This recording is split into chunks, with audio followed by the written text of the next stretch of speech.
The girl had just returned to her adoptive father's house, when she slapped the iron gate open with one hit. Her adoptive father was in the bathroom and rushed out in shock, demanding to know how she got in. She said there wasn't a single place in this world she couldn't enter. To teach him a lesson for not coming home, she even stormed into the pool hall holding a cue taller than she was, crushed a billiard ball in her hand, and warned him that if he wasn't home before midnight, his buddies would end up like that ball. It turned out she had once been a holy maiden. 100 years ago, she used up all her power fighting off invaders. After she died, she unexpectedly reincarnated into the real daughter the family had just brought home. The maids were laughing at her for being a country girl, but one sharp look from her scared them stiff. The moment she walked in, she noticed that the original girl's biological father looked almost exactly like the invaders from her past life, and when she had just been abducted, he had adopted another daughter. The adopted daughter stepped up and mocked her outfit for being scary, then reached for the mask on her waist. The girl spoke one sentence, and the next second, the adopted daughter saw scenes from 100 years ago, and collapsed to the floor in fear. Her mother scolded her for bullying her sister the moment she walked in,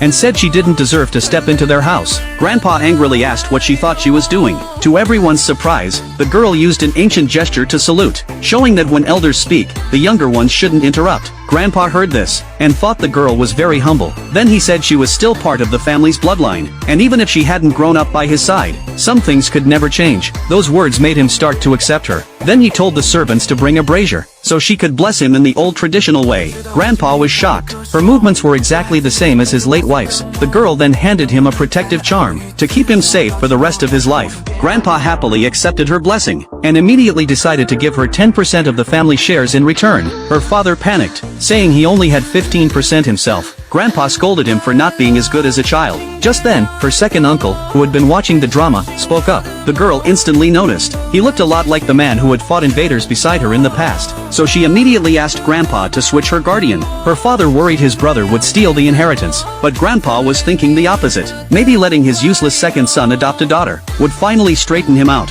so he agreed to the girl's request, and even threatened his son with his credit card and car, to make sure he took her home. The girl thought she had to fix this man, and turn him into a hero like he was in her past life. But although the man said yes, he drove off by himself, and left her there. The girl simply took out a turtle shell, and found his address. He had barely reached home, when the doorbell rang. To get rid of her, he told the maid to release the wolf dog to scare her, but before he could even reach the door, the girl slapped the iron gate down, and the wolf dog ran away terrified. The man was still in the bathroom, feeling proud, thinking she must be crying in fear. Then the bathroom door suddenly opened. He stared at her, confused about how she got in. She said there wasn't a place she couldn't enter, and now she was his daughter anyway.